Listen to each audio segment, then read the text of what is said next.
Hello students and welcome to EPG Pathshala. I am Dr. Shefali Nagpal, Associate Professor at Human Resource Development Center, Bhagat Phool Singh Mahila Vishwavidyalaya, Sonipat. We are studying the paper Development of the Management Thoughts, Principles and Types under Human Resource Management. Today, we will study about the very important concept of strategy and metrics. On the completion of this module, you would be able to understand the concept of strategy and its nature. Learn the strategic process, types of common strategic metrics like BCG and ENSOF metrics. Let us begin with this module. The top management of any organization is concerned with the selection of a course of action from different alternatives to meet its objective. The process by which the objectives are formulated and achieved is known as strategic management, and strategy act as a means to achieve that objective. Strategy is a grand design and overall plan which an organization chooses in order to move or react towards a set of objectives by using its resources. Strategies most often devote a general program of action and an deployed of emphasis and resources to retain comprehensive objectives. An organization is considered efficient and operationally effective if it is characterized by the coordination between the objectives and strategies. There has to be the integration of the parts into the complete structure. Strategy helps the organization to meet its uncertain situation with due diligence. Without a strategy, the organization is like a ship without a rudder. So, it's like a tramp which has no particular destination to go. Without an appropriate strategy effectively implemented, the future is always dark and hence more are the chances of the business failure. Now, let us see the meaning of strategy. The word strategy has entered in the field of management from the military service, where it refers to apply the forces against an enemy to win a war. The word strategy came from the two Greek words, that is stratus, which means army, and agent, which means to lead. The Greek felt that the strategy making is one of the responsibility of the army general. This concept today adopted even in the business. Even around at the same time, the Chinese general Sun Tzu, who wrote about the strategy, also suggested that strategy making is one of the responsibilities of the leader. One of the earliest definitions of strategy is traced back to the ancient Greek writer Xenophon, who said strategy knows the business you propose to carry out. This definition implies that knowledge of the business as a strategy. Definition of strategy. Neth Andrew defines strategy as the pattern of major objectives, purposes or goals and essential policies or plans for achieving the goals stated in such a way as to define what business or it is to be in and the kind of company it is or is to be. This definition of strategy emphasizes on purposes and means by which the purpose will be achieved. It also emphasizes on the values and the culture that the company stands for. Kenichi Ohmae defines strategy as the way in which the corporation endeavors to differentiate it positively from its competitors using its relative strength to better satisfy customer need. Ohmae definition highlights the competitive aspect of the strategy and the strength required to satisfy the customer's need. This definition thus aims at customer satisfaction as a driver of strategy. According to Glueck, strategy is a unified, comprehensive and integrated plan that relates the strategic advantage of the firm to the challenges of the environment and is designed to ensure the basic objective of the enterprises are achieved through the proper implementation of the process.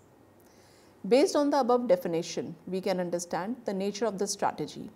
As we can see in this picture that there is a means we have to reach to the ends, and thus by bridging the gap through the strategy and tactics by deploy and employ, we can meet this end.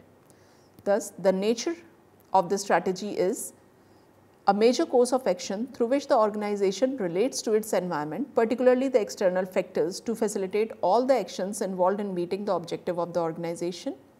It is a blend of the internal and the external factors to meet the opportunities and the threats provided by the external factors. Internal factors are matched with them. Strategy is a combination of the actions aimed to meet a particular condition, to solve the certain problems and to achieve the desirable end. The actions are different for different situations. Due to its dependence on environmental variables, strategy may involve a contradictory action. An organization may take contradictory action either simultaneously or with a gap of time. For example, a firm is engaged in closing down some of its business and at the time expanding some.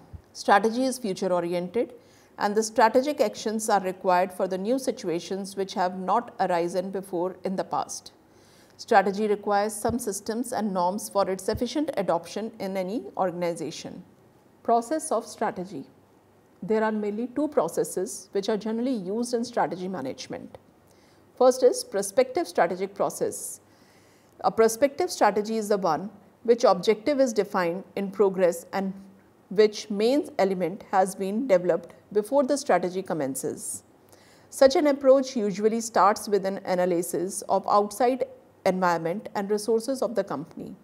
The objective of the organization are then developed from this. There then follows the generation of the strategic options to achieve the objective, from which one may be chosen. The chosen option is then implemented. The advantages of the prospective strategic process is clear objectives provide focus on the business. Objective can be translated into target against which the performance can be measured and monitored. Resources can be allocated to the specific objectives and efficiency can be judged. The approach is logical and rational. It structures complex information, defines and focuses business objective, establishes control and set target that performance can be measured. Criticism of this process. There is commonly major difference between designed and realized strategy. Rigid planning is a dynamic and turbulent business environment can be uncreative. Rigid loyalty to plans may mean missed business opportunities. It is possible and better to go without the short-term benefit in order to obtain the long-term good. The chief executive has the information and authority to choose between options. It is overly prescriptive because the business environment can be very disordered and complex. The second is emergent strategic process. An emergent or the learning strategy does not have the similar set of objective. The whole process is more experimental with the various possible outcomes depending on how matter extend. An emergent strategy is the one which final objective is undecided and the elements are developed during the course of its life as the strategy proceeds. Thus, the early stages of the emergent strategy may be similar to the prospective strategy, analysis of the environment and resources, but then the process becomes more round, knowledge and experimental. The advantages of the emergent strategic process is emergent strategy increases the flexibility in a chaotic environment, allowing the business to respond to pressure and develop opportunities. Changing stakeholder connection can mean that strategy is often of necessity emergent. Consistent with the actual practice in organization, motivation issue of customer is considered. Experimentation allows to take place of strategy, opportunity for inclusion of culture and politics of organization. Criticism of this process. There is a danger of strategic drift as objectives is not clear. It is more difficult to assess performance as targets are less well defined. Impracticable to expect board members to allow business to function without objectives. Group resources needed to be allocated between demands of competing operating companies. Abdicates responsibilities for final decision by involving political groups and individuals. And then another is remove the aspect of the rational thinking from the decision making. Strategy and the BCG Matrix. BCG Matrix was given by the Boston Consulting Group and is popularly known as Boston or Growth Share Matrix. It is a 4-quadrant matrix with market growth rate on y-axis and market share on x-axis. It is most renowned corporate portfolio analysis tool used since 1968 to gain insights on which product companies should capitalize according to the market share. Using the matrix to strategize. Now that you know where each business unit or the product stands, you can evaluate them objectively. In an article on Marketing 91, the author Hitesh Bhasin outlines 4 potential strategies that you can follow based on the results of your BCG Matrix analysis. First is build. Increase the investment in the product to increase its market share. For example, you can push a question mark into the star and finally a cash cow. Second, hold. If you can't invest more into a product, hold it in the same quadrant and leave it to be. Third is harvest. Reduce your investment and try to make maximum cash flow from the product, which increases its overall profitability. That is best for the cash cows. Fourth is divest. Release the amount of the money already stuck in the business. That is the best strategy for the dogs. The continual search for the new organization form is driven as the basic change in the nature of the competition and economy. First, advantage today is derived less from the management of the physical and financial assets and more from how well companies align such intangible assets as knowledge workers, R&D and IT to the demands of their customers. Second, the opportunities and the challenges that globalization afford are forcing companies to revisit many assumptions about the control of management of both their physical and their intangible assets. Today, computers companies, for example, can manufacture components in China, assemble them in Mexico, ship them to Europe and service the purchaser from the call centers in India. This dispersal creates demands for the new structure to align internal and outsource unit around the world. Let us now discuss some of the limitations of this matrix. There are some limitations to the use of this popular matrix as well. These limitations mean a decline in one's extensive use of this tool. These include, first, market growth is one of the many factors that determine the industry attractiveness, and relative market share is only one of the many factors that determine competitive advantage. This matrix does not take into account any other factors that may have a bearing on both industry attractiveness and competitive advantage. Second, there is an underlying assumption that the business unit are operating in isolation in relation to each other. In reality, a dog may be helping another unit gain a competitive advantage, for example. Third, the definition of the market is taken into account is in the broad sense. This fails to take into account the different situations such as business unit that is dominating a niche but is overall less dominant in the larger industry. The way a market is defined in such an instance may change its definition from the dog to a cash cow. Now see the benefits of this matrix. It is easy to perform. It helps us to understand the strategic positions of the business portfolio. It is good starting point for furthermore thorough analysis. Growth share analysis has been heavily criticized for its oversimplification and lack of the useful application. Following are the limitations of this analysis. First is, business can only be classified in the 4 quadrants. It can be focusing to classify an SBU that falls right in the middle. It does not define what market is. Businesses can be classified as cash cows while they are actually dogs or vice versa. It does not include other external factors that may change the situation completely. Next is, market share and industry growth are not the only factors of profitability. Besides, high market share does not necessarily mean high profits. Another is, it denies the synergies between different units that exist. Dogs can be as important as cash cow to the business if it helps to achieve the competitive advantage for the rest of the company. ANSOF Matrix. As a part of larger strategic planning initiative, ANSOF Matrix is a communication tool which helps you to see the possible growth strategies for your organization. The hard work is in selecting one of the 4 ANSOF growth strategies. An ANSOF matrix, sometimes referred to as ANSOF growth matrix or ANSOF's matrix, has its roots in the paper written in 1957 by the Igor ANSOF. In the paper, he proposed that the product marketing strategy was a joint work of the 4 growth areas: that is market penetration, second market development, third product development, fourth diversification. When displayed usually, these four areas create the ENSOF growth matrix as displayed in the figure. Market penetration. This first quadrant in the ENSOF matrix is the market penetration. It is often adopted as a strategy when the organization has an existing product with the known market and needs growth strategy within the market. The best example of such a scenario is the telecom industry. Most telecom products exist in the market and must cater to the market. In such cases, competition is intense. This means in order to grow, the organization may have to go out of its way to increase the market share. Market development. It is a second market growth strategy in the ENSOF matrix. This strategy is used when the firm targets a new market with existing product. There are several examples. These include leading footwear firms like Adidas, Nike, Reebok, which have entered the international market for expansion. These companies continue to expand their brands across the new global markets. That's a perfect example of the market development. For a smaller enterprise, this strategy entails expanding from a current market to another market where its product does not currently compete.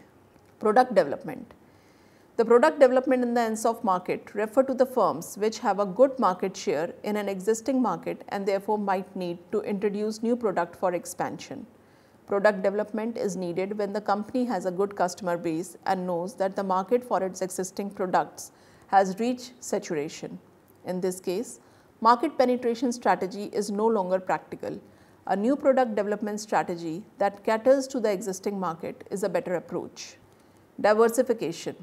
The diversification strategy in the ENSOF matrix applies when the product is completely new and is being introduced into the new market. An example of the diversification is Samsung. It began as a trading company, later expanding into insurance, security and retail. Today, it is mostly known for its electronic division. This group initially started with one product, black and white television set.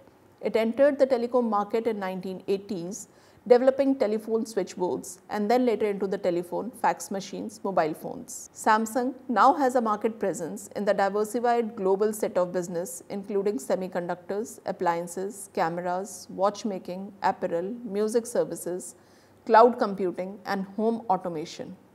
The test requirement matrix is a table where the requirement descriptions are placed in the rows in the table. The description of the efforts of the test are put in the header of the column of the table. The test matrix of the requirement is a project management device for monitoring and managing the efforts of the evidence based on required throughout the project life cycle.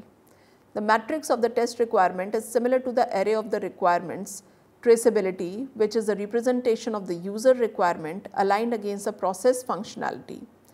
The requirement traceability matrix ensures that all users' needs are addressed by the systems integration team and implemented in the system integration hard work. The test matrix of the requirement is the representation of the user requirement aligned against process testing, as the matrix of the requirements traceability matrix testing requirement ensure that all user requirements are addressed by the process test team and implemented in the process test hard work. In this module, we have studied that organization's top management is concerned with the selection of the course of action from different alternatives to meet the organizational objectives. The process by which the objectives are formulated and are achieved is known as strategic management, and strategy acts as a means to achieve the objectives. There are two types of strategic process: prescriptive strategic process, and as been discussed, its advantages and disadvantages, and second is emergent strategic process. We have also discussed its advantages and the criticisms. In the next half of the module, we have discussed the BCG 4-quadrant matrix based on the. There are two types of strategic processes: prescriptive strategic process, and we have also discussed its advantages and disadvantages. Second is emergent strategic process. We have also discussed its advantages and criticisms too. In the next half of the module, we have discussed the BCG 4-quadrant matrix based on the market share and the growth rate along the axis, and has defined stars, question mark, cash cow, dog's position in the matrix. We have also discussed the Ansoff matrix in detail. That is all in this module. Thank you.